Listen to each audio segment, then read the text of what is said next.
বেলাল রে, কেমন জুলুম তুমি আমার সঙ্গে শুরু করছো, কেন তুমি আমার জিয়ারতে আসো না রে বেলাল? আমি নবীর জিয়ারতে। ইমাম কিরমানি শরহে বুখারীর মধ্যে তিনি লিখেছেন, বেলাল রাদিয়াল্লাহু আনহু নবীজির এই দৃশ্যগুলি দেখে সহ্য করতে পারতেন না। রওজা শরীফ দেখলে সহ্য করতে পারতেন না, হুজরা শরীফ দেখলে সহ্য করতে পারতেন না। তার মানে উনি ভালোবাসাটা এরকম ছিল, উনি রওজা মোবারক দেখলে ওনার কলিজায় ব্যথা লাগতো, কষ্ট হতো।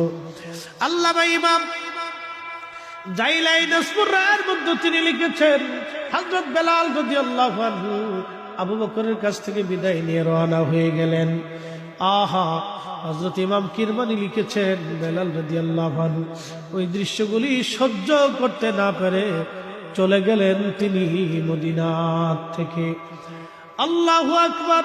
এটা ছিল ভালোবাসা, বরদাস্ত করতে পারতেছেন। আপনারা দেখবেন কোন মা যদি সন্তান মারা যায়, দেখবেন অনেক মা সন্তানের কবরের দিকে তাকায় তাকায় কাঁদতে থাকে, সন্তানের বিছানা ধরে কাঁদে, কাপড় ধরে কাঁদে। এটা ভালোবাসা।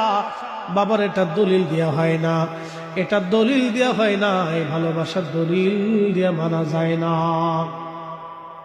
এই ভালোবাসার দলিল দিয়ে। হযরত বেলাল চলে গেলেন, স্বপ্ন নবীজি ডাকে, বেলাল আয়। আল্লাহ নবী স্বপ্ন দেখানোর পরে বেলাল রওনা হয়ে চলে আসছে মদিনাতুল মুনাওয়ারা। ইমাম কিরমানি রাহিমাহুল্লাহ লেখেন, রওজা মোবারকে হামাগুড়ি দিয়ে দিয়ে কাঁদতেছে বেলাল, ধুলাবালিগুলি চোখে মুখে মাখাইতে লাগতেছে। রওজা মোবারকের জালি মুবারকের সঙ্গে মাথা ঠেকায় কাঁদতেছে, হুজুর আমি আসছি, গোলাম আপনার কদমে হাজির হয়ে গেছে। কান্নাকাটি করতেছে পাগলের মতো, বুঝতেই পারতেছেন সাহাবীদের হালত কি। আল্লাহু আকবার! আমাদের ভালোবাসা, তাদের ভালোবাসা আকাশ আর পাতাল ডিফারেন্স ছিল। বন্ধু, এই ঘটনাটা আমি অনেকগুলি কিতাব থেকে একটা পয়েন্টে আলোচনা করেছি।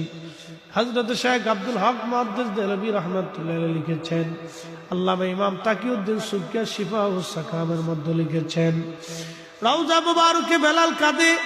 সাহাবীরা আসলো, নতুন মুয়াজ্জিন আসছে, দেখছে বেলাল আসছে। সাহাবীরা আসলো, অনেক লম্বা ওয়াজ, সাহাবীরা আসছে।